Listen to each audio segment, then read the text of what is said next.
Hi. Okay, I'm also gonna take this off and move around. Okay. Oh shoot. Okay, 1 second. I have to open my LaCroix. I didn't plan this. I just haven't. I'm really hungry, so I'm just gonna occasionally eat a Dorito. Okay, so this is a new talk for me. I've never given this, and I might not ever give it again. We'll see. Normally, whenever I give talks, I don't really tell people what to do. It makes me uncomfortable to tell people what to do because we all learn in different ways, and who am I to tell you how to live your life? But I'm going to attempt to today. All right, so for those of you who don't know me, I am Meg. I am a designer, and I don't design very much anymore, but I still call myself a designer and identify as one, which is pretty great. I was here last year as a speaker for CSCA, and then I judged as well the competition. Here's some of my work. This talk is definitely not about my work in any way, but I figure at least you can take a look at it and judge me right away and decide, okay, she's a valid designer with a point of view that I admire or respect, or you can decide, nope, she's garbage. Hello. Oh, wow. Okay. I'm just going to continue. So, thank you. Thank you. The true hero. All right, moving on from my work. It's not important. All right, so I founded a company called Ghostly Ferns. We are a collective of designers and commercial artists. We are currently based in Minneapolis and in New York and then also in the UK. So I guess I can call us an international collaborative studio. What do I deserve all these lights for? That's great. Now I can move and you can see me. That's probably why. Okay. All right, so in addition to Ghostly Ferns, I founded a shared workspace in Minneapolis called Foolproof. We are a collaborative studio of a bunch of weirdo designers, and somebody runs a bar trivia program, manages a vocal group, a contemporary vocal ensemble, another person's an editor, a couple of designers, a couple of animators. We're just a ragtag team of people that work alongside of each other on our own things, but then often collaborate together, which is beautiful. If you follow what I do, last month I launched something called Full-Time You, which is a self-discovery workbook and video series. It started out just as a comedy video series that I made, getting people excited about what makes them unique, and then I decided to turn it into an actual book. And the book has like a ton of interviews, and also I've been teaching a workshop based on this same information here. But what I'm here to talk about is actually two different types of designers. So as I've been a designer in this world, I've realized that there are two main types of designers that exist today. There's a designer as a problem solver, and then there's a designer as an artist. And whenever I started designing, I was doing most product design, UI, UX design, websites, a lot of that for the tech industry. And I was primarily a designer as a problem solver because a client would approach me with a specific problem, and I would create a design style that best fit the solution for that problem. And so what ended up happening was that I was getting fired all the time because I had a personal style that I could not get rid of. Ever since I was in college, people would critique me and say, Meg, you gotta stop doing everything in the same style. Try a different style. And they'd go, well, we know which one's Meg's. It looks like all of her other stuff. Every time, people would say that like it was a bad thing. And then whenever I started doing client work, I am great to work with. Doing client work is really hard. Being a freelancer is hard. The hardest part is just showing up on time, getting things done on time, being nice to work with, and doing a good job. And I was great at all of those things, except I couldn't make things that weren't my style as hard as I tried. I was working with a lot of pharmaceutical companies, making a lot of brochures, but my stuff still looked exactly like it does now. And so people would be so mad at me and just fire me all the time. And I was just getting fired left and right because I couldn't make anything that looked like a pharmaceutical brand. And so then I decided, okay, I'm gonna just try doing my style all the time.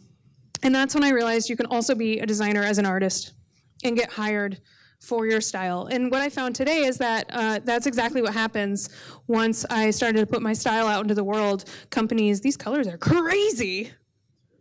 Whew. So once I started putting my style out into the world more, companies would contact me and say, hey, we love your style and your personality, and we want you to bring that into our brand. So that is absolutely an option that you can take as a designer. The designers as problem solvers definitely get paid more money than the designers as artists, but we have two options, and I have chosen the latter, and it works much better for me. And now no one fires me anymore, which is great. So now, as you can see, I have a specific style, but clients say, we want you to bring our style into our brand. And much like an illustrator, that's exactly what I do. So here's another example of me taking my style and bringing it into an event experience, which has been really nice, because within that I can explore within my style and I can match people's brands. People approach me with a style guide that's already set for their brand, and I can work within that and still make things in my style. And that's really awesome because we all have things that come out of our brains. So if the same client was to approach you with the same style guide and you were to use your style, it would look totally different, even though it's still adhering to the same style guide, which I think is pretty amazing. So when it comes to creating a personal style, it's really hard, especially if you don't have one that's just coming out of you like me. I know it can be really hard to figure out what is my personal design style, especially if you're just starting out as a designer or creative at all. Trying to figure out and identify what that could possibly be is very, very taxing and hard. So I'm going to make that a little easier for you and go through some exercises. But generally, I've noticed that, and this is like the most evergreen statement, right? We're generally all trying to, scrambling to try to own our own piece of the design scene or be different and have our own perspective and be noticed and be original and have a completely new style that no one's ever seen before. And so we're all scrambling to do that, and that's what we all want. But because we're all inspired by similar things and ingesting the same content and media and design and looking at the same inspiration, we all end up exactly at the same place because we're all inspired and looking at the same things all the time. So that's kind of the scary thing right now about what's happening. And it's impossible to just not look at anything and try not to be influenced by it. So we're going to go through a series of activities to determine what our personal styles can be. Because you really do have the power to have a style that's truly unique to you, and that's kind of churns out what makes your personality and your skill set really amazing. So within your personality, you have a lot of things and a lot of traits and a lot of qualities that you hold that make you different than anybody else, so we can push that forward. We can take all the things that make you technically better at a certain piece of design, whether that's illustration, whether that's interior design, fashion design, clothing, whatever type of creativity or art form you're using, you have a skill set that's better than other people. So for me, I'm really good with type layouts. I'm really good with color. I'm not good at technical illustration, so we'll leave that to somebody else. Your interests are also a really big deal. So if you really like Zelda, everybody's just talking about Zelda now. Every time I walk by a cluster of people, they're mingling and chatting about Zelda now. So if you're really interested in Zelda or whatever it is, for me it's nachos. I would love, that's going to be my new task, is to create a talk of this perfect metaphor for life, but about nachos. We'll get there. So whatever your interests are, you have a specific grouping of interests that is different than anyone in the world. So you can use that to your advantage and to create a style around that.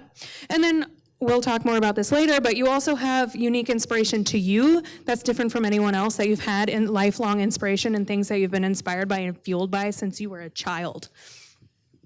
But I think the biggest thing for me, and I would assume for you all, is confidence is key. Because if you're going to have a style and own that style, you have to be extremely confident about what that style is and really own it. And that is probably the hardest part. But I think something important to note is that, and I made this realization earlier because I turned 30 last week, and when I was about to turn 30, a lot of people, I had so many people say, are you a little upset that you never won a 30 under 30? And I was like, well, you have to enter into those things, and I've never entered. And I never wanted to, but I have never, ever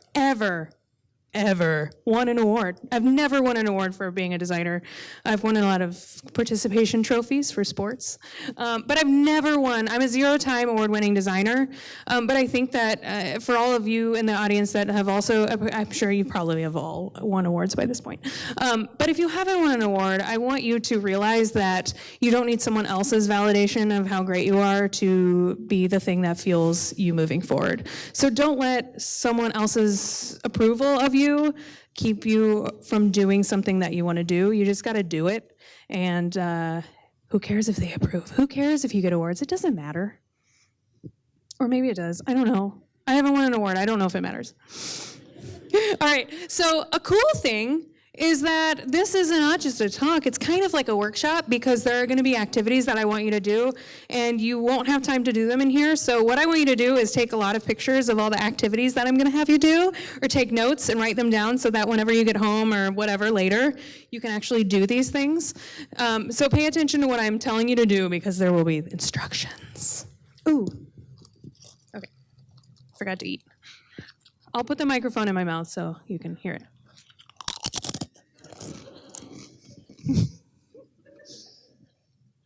Okay.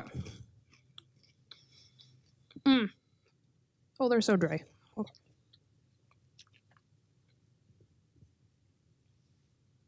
I never realized how long it took to chew a Dorito until I had an audience of people staring at me. Okay, so there are 3 steps to exactly what we're going to do during this talk. All right, so the first thing is we're going to define what makes you unique, and then we're going to determine a life's purpose for you. And then the last thing you're going to do is visualize your findings into your personal style. All right, so the first thing, as I mentioned, I don't normally tell people what to do, so my self-deprecating slide here is that if I'm going to tell you to do something and it doesn't particularly feel right for you, or it doesn't seem like it would work for the way that you learn and ingest information, then either don't do it or apply it in a way that is right for you. Oh, I forgot to put these in there. Okay, so I don't know if anyone's live tweeting. I don't see anyone actively live tweeting, but I thought it'd be a fun idea to put up some sample tweets just so that we can make people jealous who aren't here. So I'm gonna rattle off some sample tweets for you. Okay, so this one, just feel free to tweet or not. Meg Lewis has brought out kittens and is juggling them on stage. And we have to put hashtag no photography because otherwise people would assume you would attach a photo, so no photography allowed. And then the hashtag for the event. We got one. Oh, there's my handle there. Wow, Darn Good is giving a $20 to each person in the audience, one by one. This is going to take forever. And then lastly, okay. Meg Lewis just asked us to look underneath our seats, and you'll never guess what was under them. That's some clickbait. Okay. Okay, yeah, here we go. All right, so I don't know about you all, but I love affirmations, especially because I'm on stage, I automatically think of like a motivational speaker and how they all make the audience chant things together to make you believe that you're like some sort of powerful, strong person. Like, my body will give birth exactly at the right time. It's such a good one. So I thought I would just like pop some affirmations in here. The problem is that you all have to say them with me because otherwise it doesn't work and I look like an idiot. Question for the people near the cameras or at the cameras, does this pick up audio? Is the recording picking up the audience's audio? Is that a no? Sort of, okay. Well, I just want to make sure that whenever people are watching the videos, it doesn't sound like I'm just chanting these things by myself. Okay, so how this is going to work, whenever you see an affirmation, affirmations, remember, they only work if you say them. It's like magic. They just work. All right, so I'm going to put an affirmation up. I'm going to say it so you know like the cadence of how to say it, and then we're going to all say it together, okay? All right, so this one is, we're going to say, I deserve burritos. Okay, ready? I deserve burritos. Okay, great. And now I hope that the people out there, just right there, are very excited and confused and curious. Okay, so let's get down to the actual point of what I'm doing. All right, so the thing that we're going to do first is to just define what makes you unique and amazing and special. And for those of you who are in my workshop, this is pretty similar to what we did for a couple of exercises here. And that's just because the point of my life and the reason why I'm here is to get you all excited about what makes you different than everyone else and try to live your life that way and be really proud of yourselves. And I just love you all. All right, so the first thing that I want you to do is to write 3 unique qualities of your personality that make you different from most, all right? So these could be things that you've had since childhood that make you different than everyone else. Probably personality traits, could be other things. So they could be something that you've had for as long as you remember, or a trait that you formed over time. Or maybe it's something that you thought was wrong with you because people have pointed it out and made it seem like a bad thing, so you've been suppressing it. All right, so in general, you're gonna be using these later, so I just write them down and remember. For me, mine are that, for the purpose of this thing, is that I love change. I really do. Love it so much. I find humor in everything, which is also very true. I'm very inappropriate. Earlier in the workshop, for those of you that know, we were laughing a lot about the Amber Alert that went around. So that's a great example. It's a blue Corolla. If everyone could look out for a blue Corolla. I don't have the license plate number. Okay, and then lastly, I get excited about how different other people are than me, and I think that's really cool. All right, so that's the first thing that you're gonna do in this exercise. And then the next thing I want you to do is to write down 3 specifically career-related skills that you're better at than most. So that, like for me, it'd be type, it would be clean, colorful design, it would be friendly, personable illustrations. All right, so this could be something that comes naturally to you, or it could be something that you've studied and learned and have gotten really great at. So 3 very career-related skills that you're better at than most people. That'll come in handy later when we're visualizing. All right, so the last thing I want you to write down, no, second to last thing, no, it's the last thing, great, is 3 things that you've been inspired by for as long as you can remember, okay? So I want to see something that you can remember being inspired by for since your childhood. So lifelong points of inspiration. I don't want it to just be current trends right now. I want it to be something that you've loved for as long as you can remember. For me, it was really fun to write this down because I'd never thought about this. For me, it's always been experiences. Whenever I was a kid, I would always design my room as an experience for my guests. So I'd have a light bright at the beginning that said, "Welcome to Meg's room," with an arrow that pointed in so you could begin your experience. And then if the theme was circus, I would have little circus games that you'd play around the room, and there would be arrows taped on the carpet, and then you'd finally get to the main light show. I would always have a light show. I loved lights, which would just be something that I would go to the mall and go to Spencer's Gifts and find the best store. Okay. So for me, experiences, also contrast. I've always been inspired by contrast, probably because babies are inspired by contrast. Very important to me. That's why I've always had blonde hair, black glasses, wear a lot of black, because I love contrast. And then also, I've always been inspired by highly expressive character comedy. We'll talk more about that later, but just mimes, Mr. Bean, that type of thing. Ooh, we have another affirmation. First of all, is anyone in here named Kevin? Dang, okay. Well, this is fine, it works. Okay. All right, so we're gonna say, I love that there are no Kevins in here. We're all gonna say, I am liked by all Kevins, okay? Here we go. I am liked by all Kevins. I can't wait. I bet there's a Kevin walking down the street right now that's I love whatever's happening in there. All right, so let's create a life's purpose. So a cool thing and a weird thing about life is that we are all living in our tiny little bubbles of things that are important to us, when you're walking and you get gum in your shoe and you just gotten these shoes that are brand new and you're so mad about it and there's gum and what do you do and it's sticky and how are you going to get it off and you have to go to a thing later and all that. And so you get fixated on all these tiny things in your day-to-day life that seem so important because it's important to you, and so that's what we get fixated on, that we forget that what is our reason for living, and we don't have one. And so a life's purpose gives you a reason to blow your bubble up really big and impact the world in a really great way that's made just for you. And a lot of people don't have life's purposes. I never did until recently, and when I made myself give myself one. And that's what we're gonna do for you with this talk/workshop. Because a cool thing is that the world needs you, so you actually have a certain set of skills, whether it's your design or career related skill, whether it's the qualities that make you unique, the certain skill sets that you have with career or personal life, and we can all take those things and position ourselves to actually go out there and change the world in a really positive way. And that's what a life's purpose helps us to do. So the next part of the exercise would be to write down your life's purpose, and that sounds so easy. But what I think you should know is that a life's purpose, it should be utilizing what makes you unique. So the things that we've worked on already, your skill set and what makes you unique. It should be short, something that's easy to fulfill. It should be a guiding force to lead all of your career and life decisions, okay? So for me, my life's purpose is to make the world a happier place. That's easy. That's easy for me to do every day. It's something that is really important to me. It's something that I can easily do. And it guides every career and life decision that I make. So Whenever I think about, should I take on this client project? Well, is it going to fulfill my life's purpose? No, okay, I won't do it. And so it gives me a nice baseline for making yes or no decisions, which is so helpful, especially with life decisions. Is eating this plate of nachos going to make the world a happier place? Always.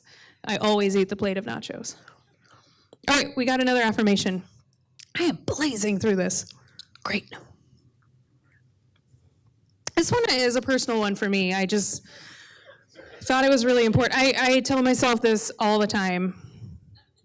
Oh, and it matches. Great. Okay. So it's, I am good at all ball sports. Don't get hung up on the all ball. Okay, ready? I am good at all ball sports. Yes. Oh, we should go play a ball sport. So, thank you. Thanks for the validation. Okay, so now we're getting into the real deal of this experience here, the visualization, all right? The first thing that you need to do, this to getting your own personal design style, is to literally just mood board each of your unique qualities, okay? So I want you to find different points of inspiration, so it doesn't have to necessarily just include your skill set, although it should. So if you're good at fine line illustration, include that as much as you can, but you don't have to. Go out, take photographs, do whatever you can to get as many types of visual inspiration you can in your mood board. For me, I made examples for you. All right, so for me, I love change. That's my first quality that's unique to me. So I think that comes out a lot in my wardrobe because I wear a lot of like just exclusively black outfits because I am a designer. I did live in New York for 5 years. That's what happens to you. And then I also love contrast anyway, so I wear a lot of like starkly contrasted outfits, but then I also wear really bright and colorful outfits too. So that's just a part of me, is to have change in my wardrobe. Also with my interiors, my workspace that I designed is extremely colorful, yet I feel most calm at home whenever I have absolutely no color. So that's another way that I like to have change throughout my day. And then whenever it comes to my design work, I really like the change of doing the type of design work that I do. So I do a lot of commercial and marketing graphics. I do a lot of environmental and experiential graphics. And then I also do a lot of web experiences too. So that's all how you could kind of communicate that you like change. So for the second quality for me, finding lightness and humor in everything. So these are just some examples of the kind of humor that I really like. I'm not really sure how to articulate what this is, but this is the kind of humor. Oh, that tongue singing video. I wish I could play the audio for you. Oh, it's so good. It's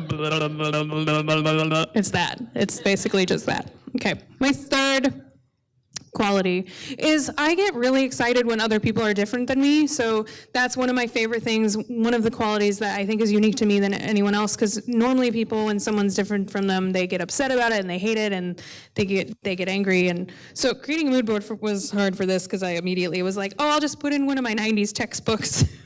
Everyone's so different. Oh, look at all the different colored shirts. And so, but with that in mind, it's important to me to lift other people up when they are different and celebrate what's different about them, because they're so unique compared to me, and I think that's really cool. And so I like to celebrate what makes people excited about themselves. And so I like to do that myself. So the second thing I would like you to do in this visualization step is to create a super inspiration board from all of your 3 points of lifelong inspiration that you just wrote down. Okay, so for mine, it was like creating experiences, it was contrast, and it was expressive comedic characters. So whenever I put that into a mood board, it looked like this. So some of the experiences that I love, my favorite first experience was the Pee-wee's Playhouse set. Really love mimes. They're both expressive and highly contrasting, which is wonderful. So these are, and then other characters that I just absolutely loved for as long as I can remember. Lucille Ball, have always loved her since I was a baby. Mr. Bean, similar story. And the dudes from Good Burger. Highly expressive character comedy. Love it. Okay, so at that point, once you have all those mood boards made, you've made 4. I want you to look at them all together. And so at that point, it's really important to notice any sort of common visual cues that you're seeing. Like, are you seeing specific colors a lot? Are you seeing specific emotions? Is it making you feel a specific way consistently throughout them? Notice those and write them down.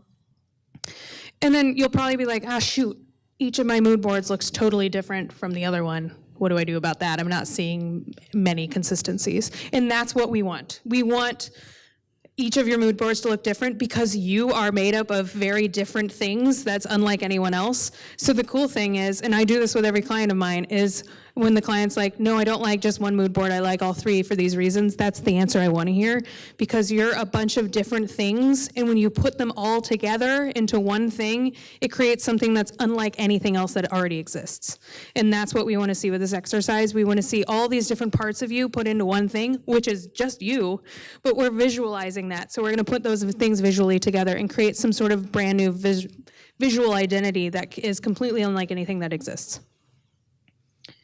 Dang, it's awesome. Okay, so then the last step is that I want you to then create something that I'm calling now, just trademarked it, Super U board.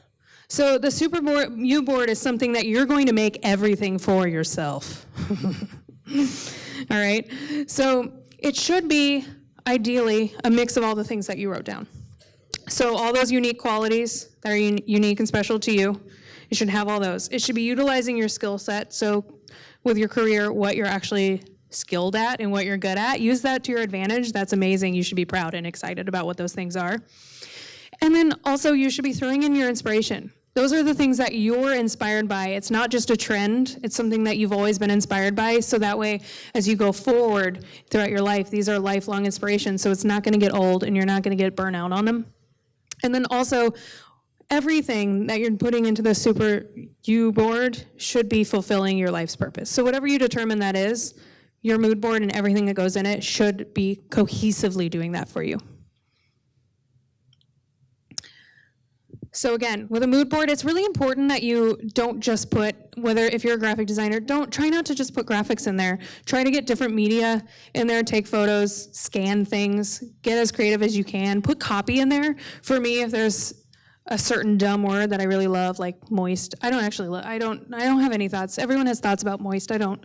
But if there's a specific word that you think goes really great with your personal brand, put that in there. Typeset it or write it or illustrate it, however you want to. Add copy. It's very important.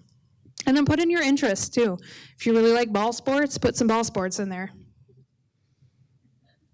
And again, I think a cool thing is to always leave room for growth. When you're creating this board in your personal style, know that it's going to change because you're going to change. People do change and people adapt and grow, and it's amazing and it's really beautiful and cool. So leave room for growth. Know that you can swap things out as you decide that you don't like ball sports anymore. You're over them. You can take that out later. Your Super U board should always be changing, but wonderful thing is that it's built on who you actually are and have been for a really long time, so it shouldn't change too much. So whenever I created my Super Me board, this is kind of what it looked like. So I made sure to include aspects that were really humorful. So I made sure that, okay, I started doing a series where I do my makeup tutorials, but I don't have a mirror, so I try to recreate looks, but I can't see what I'm doing. So I put that in there, and then you see like a lot of contrast. You see a lot of the skill sets that I have, which would be like clean, colorful design.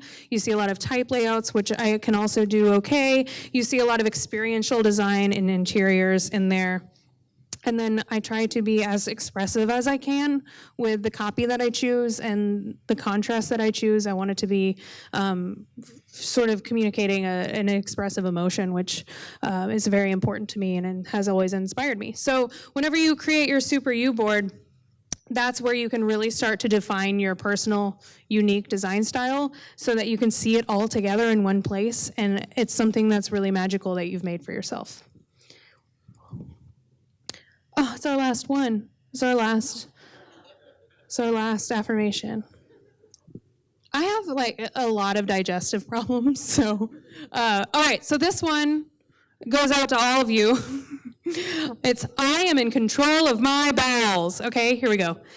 I am in control of my bowels. That is it. I would drop this mic, but it looks expensive. Thank you.